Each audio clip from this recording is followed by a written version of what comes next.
창세기 14장 18절부터 20절에 있는 말씀입니다. 창세기 14장 18절부터 20절에 있는 말씀. 한 절씩 교독하고 마지막 합독합니다. 살레와 멜기세덱이 떡과 포도주를 가지고 나왔으니 그는 지극히 높으신 하나님의 제사장이었더라. 그가 아브라함에게 축복을 주되 전에 주시오 지극히 높으신 하나님이여 아브라함의 복을 주옵소서. 합독합니다. 너희 대적을 내 손에 붙이신 지극히 높으신 하나님을 찬송할지어다 하며 아브라함이 그 얻은 것에서 10분의 1을 멜기세덱에게 주었다. 우리가 지난 시간부터 하나님에 대한 이름, 하나님의 이름에 대해서 공부를 하고 있습니다. 이름이라고 하는 것은 나의 속성과 나의 본질, 그리고 나의 중요한 하나님에 있어서는 성품이, 또 우리에게 있어서는 비전적인 이 땅의 사역과 관련된 그 의미가 우리 이름 가운데 들어있다는 거예요. 길가에 핀 고단한 풀학폭이라고 의미 없는 풀 같다. 김철수의 꽃이라고 하는 시처럼 그 이름을 불러줬을 때에 하나의 몸짓이 우리에게 의미 있는 눈짓이 되었다고 그 시인의 고백처럼 우리 인생 가운데 하나님의 이름을 각자 획득해 주셨는데 그 이름조차도 우연이나 의미 없는 것이 아니라 하나님의 뜻을 담고 있는 이름들이었다. 그래서 하나님의 이름이라고 하는 것은 하나님의 본성과 하나님의 본질을 담고 있는, 하나님은 우리가 인식하거나 우리는 감지할 수 없는 초월적인 하나님이심에도 불구하고 하나님은 하나님 자신을 우리에게 드러내기를 원하셨다. 그것을 두 절로 줄이려면 계시의 하나님이라고 말씀드렸죠. 계시. 하나님 자신을 우리에게 드러내시는데 하나님은 우리가 볼 수도 없고 만질 수도 없는 영이신 하나님이기 때문에 우리가 이해할 수 있는 방식으로 우리가 살아가는 우리의 언어로 말씀하셨고, 또한 우리가 이해할 수 있는 방식으로 그거를 신인 동용론적 표현이라고 말씀드렸습니다. 하나님은 손이 없으시지만 손을 가지신 분처럼, 눈이 없으시지만 눈이 있는 분처럼, 이렇게 우리 인간의 언어와 인간이 이해할 수 있는 어떤 표현 방식을 통해서 하나님 자신을 드러내셨는데, 특별히 이 하나님의 우리에게 주신 이름이라고 하는 것은 그 이름값에 하나님의 본성을 담고 있다라고 하는 측면에서 그 이름이 하나님이다라고 정확히는 말할 수 없겠지만 그 이름 가운데 하나님의 중요한 본성들을 담아내고 있다라고 말씀드렸습니다. 특별히 지난 시간에 엘로힘에 대해 배웠다면 그 엘로힘은 정말 하나님이죠. 오늘은 엘리온이라고 하는, 또는 줄여서 엘리온 이렇게 하는 것도 있습니다. 아무튼 엘리온에 대한 것을 공부하기 원합니다. 여기서 지난번에 잠깐 말씀드렸던 것처럼 엘이라고 하는 것은 일반적으로 여기서 세모라고 표현하고 있는데 우리가 성경에서는 가나안이라고 표현되고 있죠. 가나안어 중에서 일반적으로 신을 나타내는 보통 명사가 이 엘이라는 단어입니다. 이 단어와 관련되어서 마카리오는 일루, 또 에볼라어도 일, 아랍어로 일루라는 말이 곧 엘하고 비슷한 표현이 있다는 것을 알고 있습니다. 아무튼 이 엘이라고 하는 기본적인 뜻은 힘 혹은 강하다라는 뜻이 있고, 명사로 쓰인다면 능력자 또는 지존자라는 의미의 뜻이 있다는 것입니다. 이처럼 보통 명사로서 그냥 일반적인 신을 의미하는 것이 엘이었는데, 이것이 점점 가나안 만신전이라고 하는 것은 그들이 섬기는 신들 중에서 최고의 신과 관련되는 거죠. 최고의 신에 해당되는 고유명사로 쓰이게 되었다는 것입니다.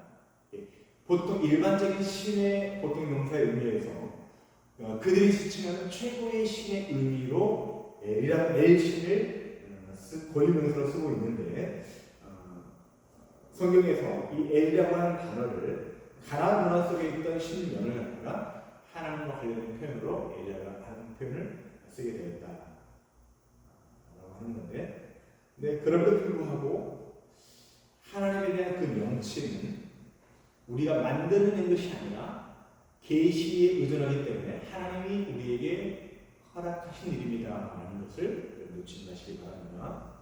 엘리온이라고 하는 말은 지극히 높은이라고 하는 뜻이고 올라가다 오르다 비슷하죠. 이해를 쉽게 해서 올라라고 하는 표현에서 가지된 말로서 이 말과 연관되어서 연기처럼 올라가는 번제물과 연관된 표현이다 단어입니다. 이것이 형용사로 쓰일 때는 최상급으로서 쓰이고 있다는 거죠. 그러니까 지극히 높은이라고 하는 것은 모든 존재 중에서 가장 높은 존재, 최상급의 의미를 담고 있다는 것이고, 우리가 오늘 배우려고 하는 엘리온이라고 하는 것은 엘이 한 번 더 쓰였잖아요. 엘리온도 신들 중에서 가장 높은 존재를 의미하는데 또 엘이라고 하는 단어를 더 붙여서 모든 것들을 초월한 가장 높은 분, 지극히 높으신 최상급의 신으로서의 하나님을 일컫는 표현이 엘리온이라는 표현을 하는 것입니다. 다시 정리하면 하나님이 우주의 주권적, 여기다가 이런 말을 더 넣으면 좋겠네요. 절대적 주권적 통치자라는 뜻을 가리키는 것입니다. 절대 또 주권, 이것은 하나님께만 쓰일 수 있는 거예요. 세상에 신들이라고 하는 존재는 많이 있지만 그럼에도 불구하고 절대적인 신 또한 주권적인 신은 오직 하나님 한 분밖에 없다는 거죠. 그 말을 뒤집어서 표현한다면 하나님 외에 신이라고 불리는 모든 존재들은 그저 피조물에 불과한 존재다. 다 헛된 것들이다 라고 우리는 이해할 수 있는 것입니다. 즉 이 엘리온은 모든 신에 뛰어나신 하나님, 조금 전에 우리가 창세기 14장 18절에서 20절에서 읽었던 표현 가운데 보면 제가 밑줄에 쳐놨는데 지극히 높으신 하나님, 시편 136편 2절에 나와 있고, 또한 요한계시록 19장 16절에는 만왕의 왕, 만주의 주, 왕이 많이 있다는 거예요. 그 중에 왕이시고 주가 많이 있는데 그 중에 주시다. 최고의 왕, 최고의 주, 절대 주권자, 우주의 통치자는 엘리온 하나님이시다 하는 것입니다. 이 표현이 창세기 14장에 처음 쓰였는데 바로 조카 롯을 구하기 위하여 아브라함이 사병 318명을 데리고 전쟁에 참여하게 되죠. 전쟁에서 승리하고, 사실 우리가 조금만 더 생각해본다면 아무리 훈련된 사병이라 할지라도 한 국가와 상대해서 승리하기는 사실 힘들겠죠. 그러나 그럼에도 불구하고 하나님이 함께 하셨기 때문에 승리하셨다는 것을 우리는 그 은중에 내포하고 있다는 것입니다. 이처럼 승리하고 돌아온 아브라함이 살렘왕 멜기세덱을 만나는데 멜기세덱으로부터 축복 기도를 받게 됩니다. 떡과 포도주가 등장하죠. 다 이 모든 것들은 떡과 포도주가 등장한다. 당연히 우리가 신약을 풀면 예수 그리스도의 떡과 포도주가 떠오르시겠죠. 예수 그리스도의 몸과 피, 예수 그리스도의 십자가의 사역, 다 성찬의 의미가 이렇게 떠오르시죠. 아무튼 멜기세덱은 지극히 높으신 하나님의 제사장이었다. 창세기 14장 18절에 보고 있습니다. 그리고 그 하나님을 찬양한다라고 말하고 있죠. 그리고 이어서 22절에서는 아브라함이 소돔 왕에게 이르되 천지의 주제이시오 지극히 높으신 하나님 여호와께 내가 손을 들어 맹세한다라고 외우고 있습니다. 여기서 계속 이야기하고 있는 지극히 높으신 하나님, 이게 바로 엘리온이라는 표현이라는 것입니다. 그리고 이 본문에서는 우리가 조금 전에 읽었던 본문에서는 지극히 높으신 하나님, 그 다음에 여호와라고 표현되어 있다고 하는 것은 그 두 단어가 동격의 의미를 지니고 있잖아요.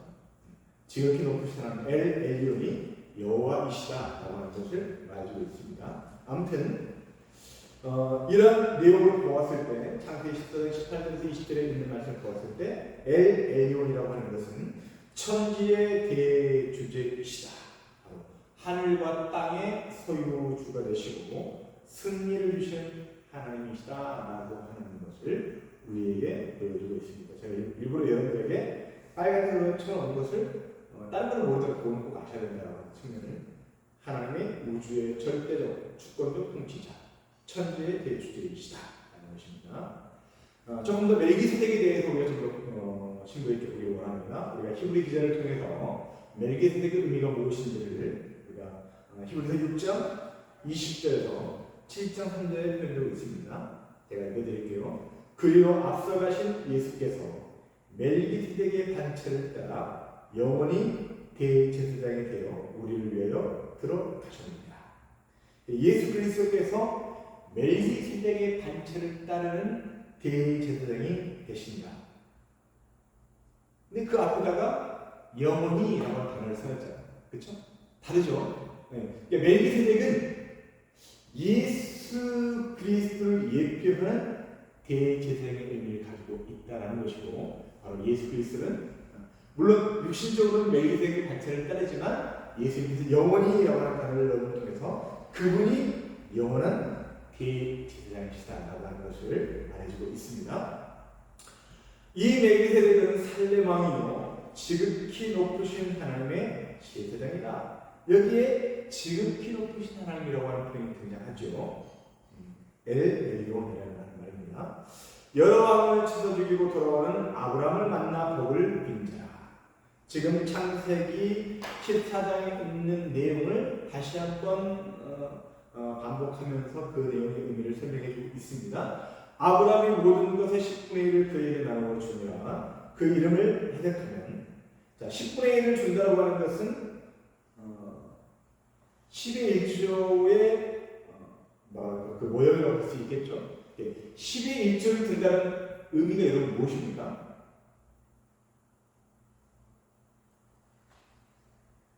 사실 10을 드려야 되는데 10분의 1을 통하여 나에게 주신 것이 당신의 것입니다. 모든 것을 공급하시는 존재로서 그 의미를 당신의 영광을 가도소라고 하는 의미로서 10의 1조를 드리잖아요. 그러니까 지금 멜기세덱은 예수 그리스도 대제사장 되신 예수 그리스도 예표로서 10의 1조를 받는 그 모습을 통하여 바로 그 존재가 예수 그리스도를 설명하고 있음을 우리에게 말해주고 있다는 것입니다. 근데 보시면 그 이름을 해석하면 여기 중요합니다. 먼저는 의의 왕이요 다음은 살렘 왕이니 곧 평강의 왕이요. 의의 왕 살렘이라고 하는 것이 샬롬 평강이라고 하는 뜻이 있잖아요. 그래서 의의 왕이요 평강의 왕이다. 아버지도 없고 어머니도 없고 족보도 없고 시작한 날도 없고 생명의 끝도 없어 하나님의 아들과 닮아서 항상 제사장으로 있느니라. 아멘. 지금 멜기세덱의 이름의 의미를 의의 왕 또 평강의 왕이라고 해석하면서 바로 예수 그리스도의 십자가의 대속사역의 그 원인, 바로 하나님의 의라고 로마서에서 말씀하고 있죠. 하나님의 의. 그리고 그 결과로 인해서 우리에게 평강이 주어졌음을 서로 연결되고 있습니다. 멜기세덱의 그 이름값, 의의 왕, 평강의 왕이라고 하는 것이 쉽게 표현하면 예수 그리스도 십자가의 사역을 정확히 담아내고 있다는 것입니다. 뿐만 아니라 멜기세덱이 예수 그리스도의 예표가 될 수 있는 것은 출현과 시작과 끝을 알 수 없다. 멜기세덱이 그 시작과 끝에 대해서 정확히 기록한 내용이 없다는 겁니다. 그것의 의미는 바로 예수 그리스도의 시작과 끝이 알 수 없음, 그분의 출현을 우리가 정확히 알 수 없음. 물론 육신적으로 아브라함과 다윗이 되는 예수 그리스도 세계다라고 되어 있지만 사실 그분은 육신의 의미를 그렇게 설명하는 것일 뿐이지 그분은 하나님의 아들이시잖아요. 정확히 말하면 우리가 그분이 하나님의 아들이라고 하는 그 사실을 우리 육신의 눈으로는 감각하거나 인식할 수 없다라고 하는 그 출현의 문제를 다루고 있는 것입니다. 그런 의미에서 봤을 때 바로 멜기세덱은 예수 그리스도의 예표로 쓰여졌다라고 하는 것입니다. 지극히 높으신 하나님의 제사장 그는 바로 예수 그리스도를 의미하고 있다는 것입니다. 4번을 보겠습니다. 지극히 높으신 하나님은 이스라엘 역사 가운데 이스라엘의 구속자였을 뿐만 아니라 지금도 여전히 지극하신 분이실 뿐만 아니라 우리의 모든 문제까지도 주관하고 계시는 지극히 높으신 분이시다. 이런 표현은 제가 이렇게 써놨지만 여러분이 이런 표현들이 신앙 고백이 되어야 한다는 것입니다. 이스라엘을 샘플로 택하셔서 하나님의 어떤 분이신지, 하나님의 나라가 어떤 곳인지를 우리에게 교육시키시는 분입니다. 이스라엘의 구속자가 되신 지극히 높으신 하나님, 엘리온이신 그 하나님의 모습을 통하여 우리도 하나님께서 우리를 끝까지 우리를 구속하신 분이시구나. 지금도 여전히 우리의 삶의 문제 가운데서도 우리를 구원하시는, 우리를 삶을 주관하시는 분이시구나 라고 하는 것을 우리의 삶으로 고백해야 됩니다. 느부갓네살 왕 얼마나 세계를 주름잡는 왕이었잖아요. 그랬던 그가 어떤 고백을 하고 있는지 성경을 통해서 확인해 보기를 원합니다. 우리 다니엘서 4장 34절 35절에 한 목소리로 읽겠습니다. 시작. 그 기한의 참에 나 느부갓네살이 하늘을 우러러 보았더니 내 총명이 다시 내게로 돌아온지라. 이에 내가 지극히 높으신 이에게 감사하며 영생하시는 이를 찬양하고 경배하였더니 그 권세는 영원한 권세요 그 나라는 대대에 이르리로다. 땅의 모든 사람들을 없는 것 같이 여기시며 하늘의 군대에게든지 땅의 사람에게든지 그는 자기 뜻대로 행하시나니 그의 손을 금하든지 혹시 이르시기를 내가 무엇을 하냐고 할 자가 아무도 없도다. 아멘. 지금 이 고백이 바로 느부갓네살 왕의 고백이라는 것입니다. 느부갓네살 왕이 꿈을 꿉니다. 그 나무가 하늘까지 뻗는 나무로 큰 나무죠. 근데 그 나무가 베어지게 됩니다. 근데 다 베어지 완전히 없어지는 것이 아니라 그루터기를 남겨놓으신 모습으로 꿈을 꿉니다. 그리고 그 의미를 해석해 주죠. 바로 느부갓네살 왕이 그렇게 어마어마한 새를 뻗쳤다가 한순간에 무너질 것이다. 그러나 다시 그를 세우실 것이라고 하는 하나님의 메시지가 담겨있죠. 그것이 성취가 되었다는 것입니다. 그랬을 때 느부갓네살 왕이 이렇게 고백하고 있습니다. 그 기한이 참에 이런 표현 하나가 중요하죠. 그 기한, 하나님이 정하신 때가 있다는 거죠. 하나님은 참 놀라우신 분이라고 말할 수밖에 없는 것은 우리에게 먼저 말씀하시고 당신의 일을 하십니다. 이렇게 친절한 신이 있을까요? 당신의 모든 계획 우리에게 미리 알려주세요. 당신의 택한 종들에게 미리 알려주시고 그리고 그걸 선포하게 하십니다. 때로는 그 비밀을 공개하세요. 그러시면서 그런 과정을 통하여 그걸 성취하실 뿐만 아니라 하나님이 참 신이신 것을 우리에게 증명해 내시는 거죠. 하나님은 그 언약을 지키시는 하나님. 그래서 하나님이 정하신 기간이 참에 남은 느부갓네살이 하늘을 우러러보았더니 여기서 하늘이라고 하는 표현이 중요합니다. 하늘을 우러러보았다. 윤동주 시가 떠오르면 하늘을 우러러 한장 물론 이것과 명령에 다 있지 않지만 하늘이라고 하는 것은 바로 하나님의 나라, 하나님 자신을 말하는 거거든요. 그러니까 느부갓네살이 그에게 그 꿈의 해석을 주신 그 하나님의 그 대한 메시지를 기억하고 하나님이 정하신 때에 하늘을 우러보았다.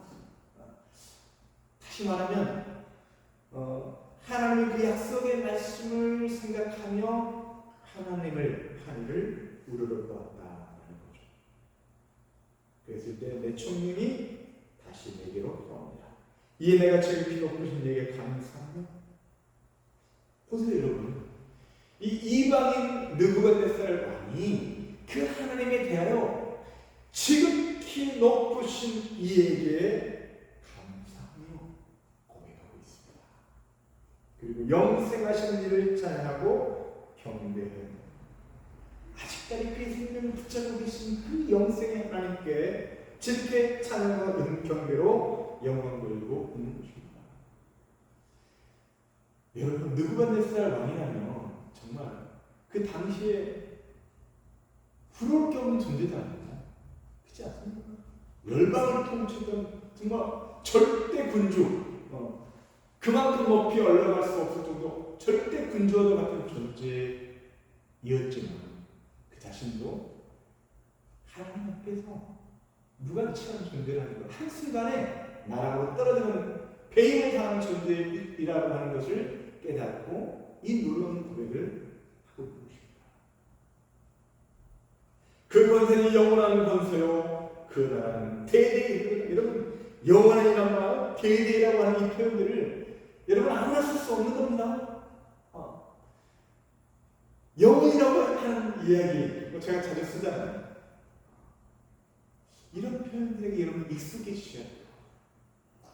하나님의 나라, 또 하나님의 세계에 대해서 우리가 눈에 보이고 육신의 감각으로 만져지는 것만 감각하는 것이 아니라 보이지 않는 세계에 더 민감하고 예민한 자가 될 때에 하나님의 나라, 하나님의 임재, 하나님의 역사하심을 우리가 늘 생각할 수 있는 것입니다. 영원한 권세요, 대대에 이르다, 이런 말을 듣고 여러분 기뻐하셔야 돼요. 야, 정말 우리는 기껏해봐야 100살? 제가 오늘 촬영을 하다가 농담으로 그런 얘기 했습니다. 운전할 때마다 한 어르신이 아이고 선생님 건강하세요 이렇게 말씀하시는 분들이 그럼 저도 항상 그러죠. 어르신도 건강하세요. 근데 매일 똑같은 얘기를 들으니까 어르신 언제까지 사시려고 건강하신가요? 200살까지 사신다겠네요. 농담으로 200살까지 사신다겠네요. 그러니까 다 거기 모든 어르신 다 웃으시더라고요. 200살까지 사시라니까 다 웃으시는 거야. 200살까지 사셔야 되니까 지금 다 100세 안 되셨잖아요. 그러면 지금 한창 때 농담으로 이렇게 말씀드렸는데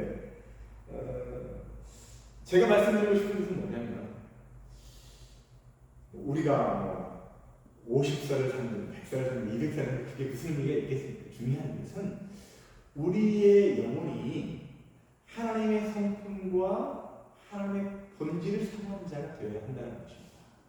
지금 우리가 공부하는 이 이름, 우리가 가급적이면 하나씩 배워가기를 소망하는데 아무튼 우리가 배워가는 그 하나님의 이름의 의미를 배워가는 것도 중요하지만 중요한 것은 그 이름 값에 담긴 하나님은 어떤 분이신지를 여러분들이 배워가고 알아갈 때 이게 능력이 되는 거예요.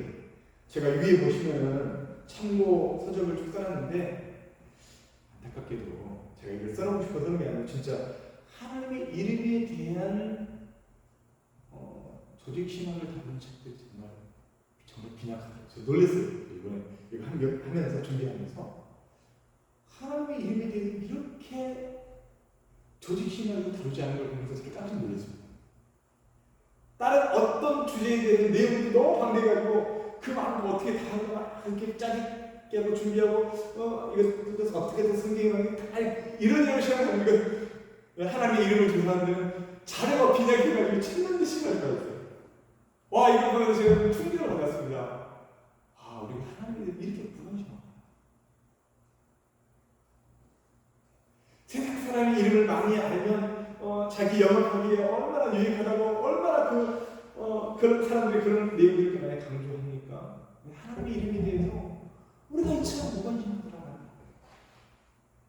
사랑하는 성도 여러분, 우리 수족의 성도님들이 정말 하나님에 대해서 정말 깊이 있게 알아갔으면 좋겠어요. 저도 하나님에 대해서 좀 많이 모릅니다. 제가 알고 있는 것에 조금 나눠드릴 뿐이에요. 근데 여러분들도 진실로 하나님에 대해서 알아보기 위해서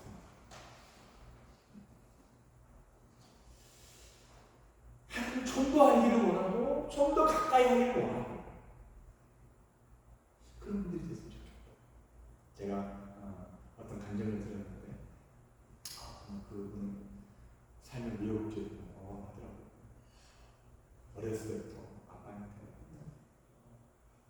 커져가지고 도망서 가. 결혼을 했는데도 남편이 그보다 더 싫은 남편. 그 인생이 파란만장한 인생, 죽고 싶어도 죽지 못하는 그 인생. 그분이 뭐 무당까지 가려고 했는데 그것도 제대로 됐다. 결국 하나님을 만났다는 얘기를 들었는데 여러분, 신의 세계에 대해서 우리가 관심을 갖는다면, 즉 엘리로 모든 신에 뛰어나신 하나님, 신의 세계를 아는 자들은 이 말이 무슨 말인지를 안다는 거예요.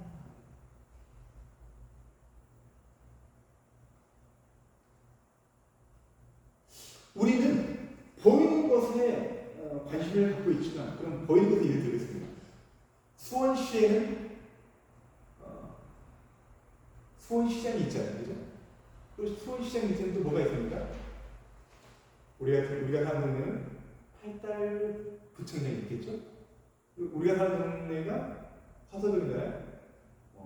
통장이 있을 것이고 통장이 있을 것이고, 각 그렇게 쭉 뭐라고 할까요? 통치자의 의미를 가진, 통치라고 좀 어리지 않지만 성경적 의미를 해석이 됩니다.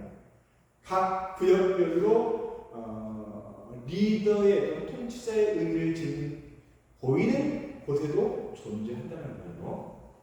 그러면 바꿔 얘기하면 이 땅에 하나님의 피조물이라고 하는 것은 하나님의 세계에 대한 비유 그림자다.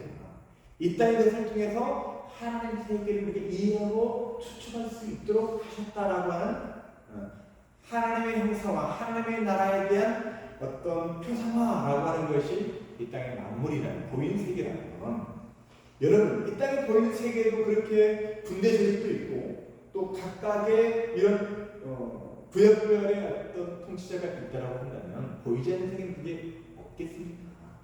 그렇잖아요. 당연히 있겠죠.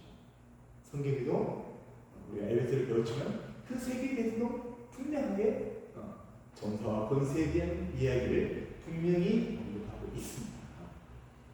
그렇다면 뭔 얘기라고 죄송합니다.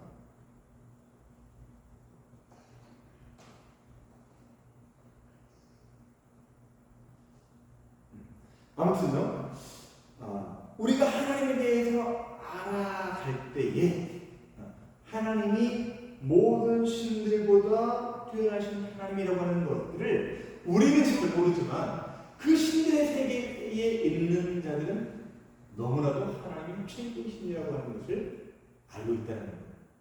안타깝게 우리만 잘 알고 있습니다. 제가 왜 이런 말을 하느냐? 여러분의 진실로 하나님이 최고의 신이고 하나님의 참신이다라고 하는 성경의 말씀이 진실로 믿으신다면, 여러분 위기 때 누구를 찾아가야 됩니까? 은행을 찾아갑니까? 나에게 문제를 해결해 줄 사람을 찾아갑니까? 아니면 교회와 하나님을 찾아갑니까? 그런 건 아니잖아요. 그렇죠? 그렇다고 제 자신도 항상 사랑만 찾는다라고 말할 수 없겠죠. 진실로 우리가 하나님을 알아갈 때에, 하나님이 지극히 높으신 분이라고 하는 사실을 알아갈 때에, 우리는 세상의 어떤 문제와 환경적인 여러 가지 요인들로 인해서 우리는 휘둘릴 일이 없다. 아멘. 진실로 그런 분들이 되기 위해서 목에 칼에 들어가도 오늘 지구가 반쪽이 나는 일이 있어도 내 안에 주님이 계시다. 내 안에 계신 하나님, 그분으로 인하여 살리라 고백할 수 있는 믿음의 성도 될 수 있겠죠. 느부갓네살이 이 놀라운 고백을 하고 있다는 것입니다.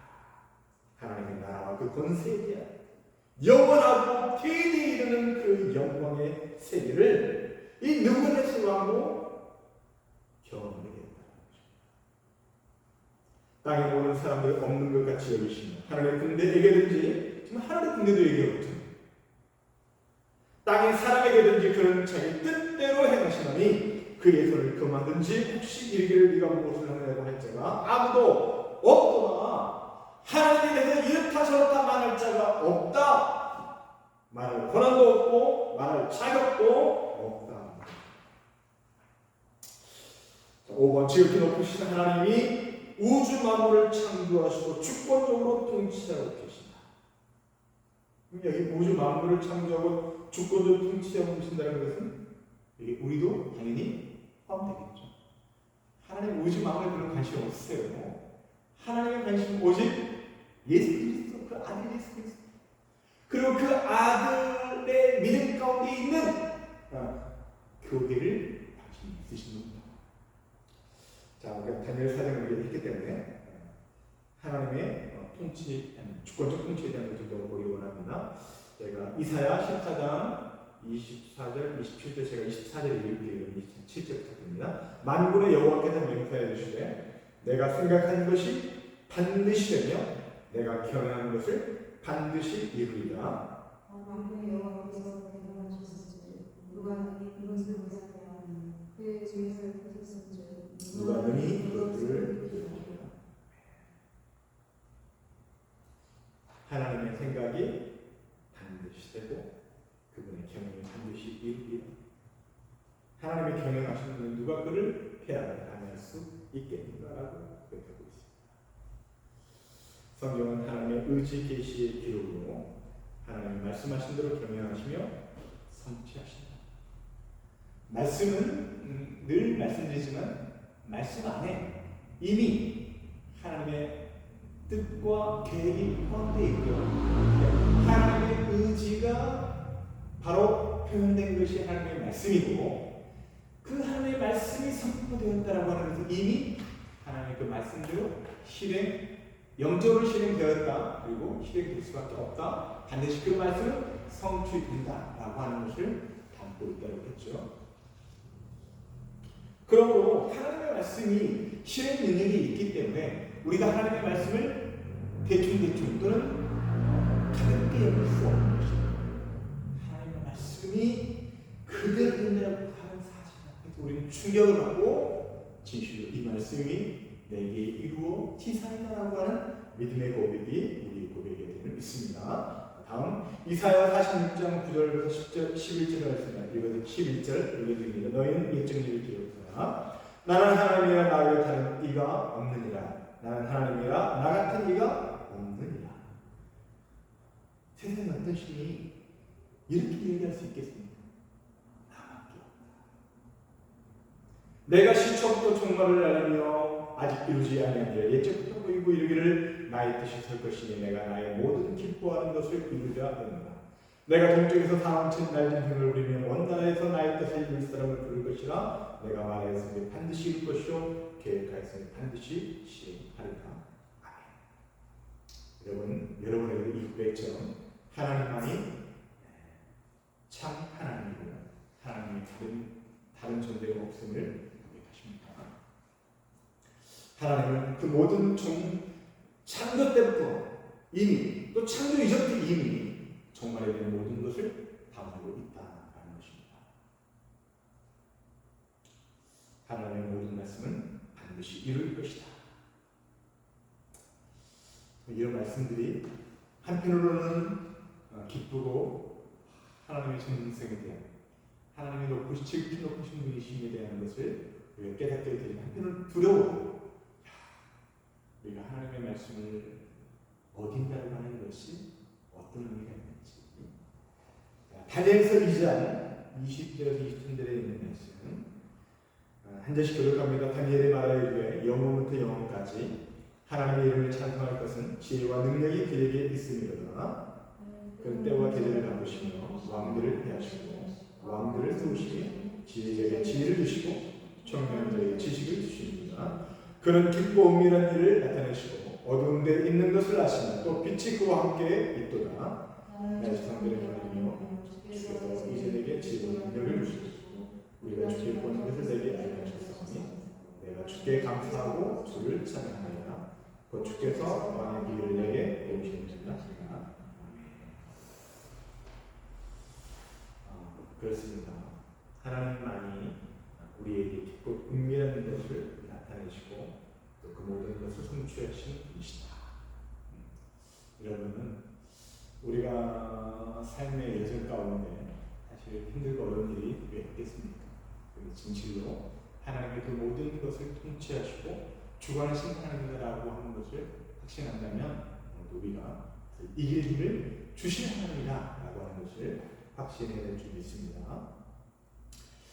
자, 그 다음에 그래서 결과적으로 하나님은 모든 만물을 다스리신 주권적 통치자이시므로 하나님의 궁극적 허락 없이는 아무것도 할 수 없다는 사실을 배워야 한다. 하나님의 주권적 통치자라고 하는 사실은 하나님의 허락이 있어야 된다. 내가 마음대로 할 수 있는 것이 아무것도 없다 라는 것을 말하고 있습니다. 다음 6번 엘 엘리온께서 가지고 계시는 주권의 다양한 국민들을 살펴보면서 하나님의 주권이 어떻게 보여주고 하나님께서 어떻게 통치권을 행사하시는지를 좀 더 성경구절이 많은데, 자 이사야 5장 5절에서 7절 말씀 읽어드립니다. 이제 내가 내 포도는 어떻게 행할지 너에게 이르리라. 포도는 어떤 의미가 있습니까, 여러분? 포도하면 떠오르는 뭐가 있어요? 예수 그리스도의 피가 떠오르시죠? 포도원이라고 하는 것은 예수 그리스도 안에 있는 존재들이라고 표현할 수 있겠죠? 교회를 말하고 있습니다. 신약적으로는. 물론 그 뒤에는 이스라엘 족속을 말하고 있는 것이다라고 표현하고 있죠. 육적인 이스라엘을 말하고 있지만 영적으로는 교회를 말하고 있다는 것입니다. 영적인 이스라엘 교회. 포도원에 어떻게 행할지 너에게 이르리라. 내가 그 울타리를 걷어 먹힘을 당하게 하며 그 담을 하러 짓밟히게 할 것이요 내가 그것을 황폐하게 하리니 다시는 가지를 자리나 북을 돋우지 못하여 찔레와 같이 날 것이며 내가 또 구름에게 명하여 그 위비를 내리지 못하게 하리라 하셨으니 무릇 만물의 여호와의 법은 이스라엘 족속이요 그가 기뻐하신 나는 유다 사람이라. 그들에게 정의를 바라셨더니 도리어 포악이요 그들에게 공의를 바라셨더니 도리어 부르짖음이었도다. 하나님께서 하나님의 포도원을 두셨는데 하나님의 포도원을 이제는 심판 가운데 내버려 두시겠다는 말이죠. 이것이 두려운 말씀, 이런 말씀이 두려운 말씀입니다. 하나님께서 우리에게 은혜를 베푸시고 우리를 붙잡아 주실 때에 그 은혜를 깨닫는 것이 진실로 은혜인데 하나님은 언제까지 계속 기다리시지 않습니다. 때로는 그 울타리를 걷어서 먹히게 하고 짓밟히게 황폐하게 함을 통해서라도 우리를 깨닫게 하신다. 이 모든 것이 하나님의 절대 통치고 이것이 교회도 마찬가지입니다. 여기에 뭐가 나옵니까? 나무는 유다 사람이다. 아까 이야기했을 때 느부갓네살 왕에서도 나무가 나왔었죠. 그러니까 보통 나무의 생명성은 바로 영혼을 많이 상징합니다. 자, 그 다음에 신명기 말씀 32장 39절 이제는 나 곧 내가 그인 줄 알라. 나는 신이 없도다. 나는 죽이기도 하며 살리기도 하며 사하기도 하게 낫기도 하나니 내 손에 능히 빼앗을 자가 없도다 말씀하고 있고요. 네, 중요한 말씀이 사무엘상 2장 6절에서 10절의 말씀인데 한 절씩 보겠습니다. 여호와는 죽이기도 하시고 살리기도 하시며 소리를 내기도 하시고 거기서 올리기도 하시도다. 네. 7절 시작. 여호와는 강하기도 하시고 노하기도 하시며 낮추기도 하시고 높이기도 하시니라.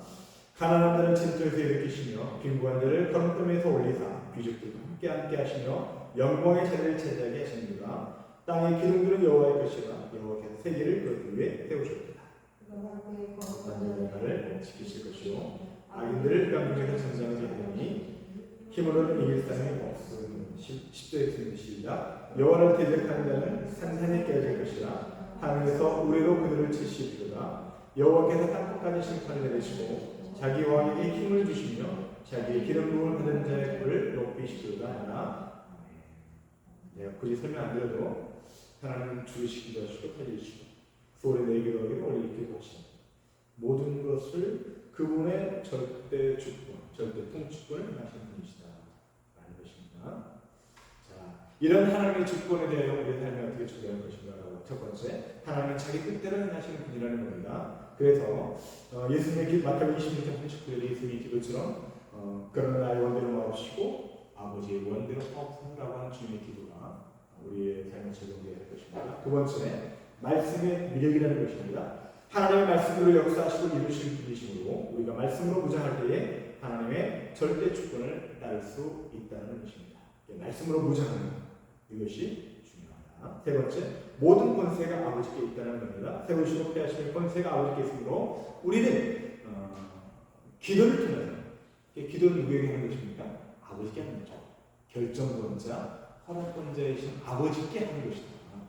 그러니까 기도의 응답은 아버지의 관계가 중요한 것이죠. 아버지의 관계가 되려면 예수 그리스도를 통해서, 그래서 우리의 기도가 예수 그리스도 이름으로 기도합니다 라는 기도, 그분의 보혈을 의지하여 기도하는 것이겠죠. 이처럼 우리의 기도가 절대적인 이유, 모든 권세가 아버지에 있기 때문에 그렇다는 겁니다. 그 다음에 생명의 하나님이시라는 겁니다. 생명을 주시고 축복하게 하시며 죽이기도 하시고 살리시기도 하시는 하나님, 그분만 의지해야 된다라는 것이 우리 삶의 전적이고, 마지막 결론을 마무리하려고 합니다. 엘리온 궁극적으로 모든 것을 통치하시는 하나님, 하나님의 절대 통치권의 의미를 갖고 있습니다. 하나님의 주권적 통치 아래 하나님의 사랑으로 그 뜻대로 부르심을 입는 자들에게는 무슨 모든 것이 능력하여 선을 이루신다라고 하는 로마서 8장 28절에 있는 말씀처럼 모든 것은 설명드리지 않기도 않겠죠. 보이는 것이나 보이지 않는 모든 것들이 하나님의 절대 통치권 아래 하나님이 만왕의 왕이시요 만주의 주시다 엘리온이신 것을 우리가 깨닫는다면 우리는 이 땅에서 일어나는 나의 삶의 환경 가운데 일어나는 모든 것들이 협력하여 선을 이룰 것이다.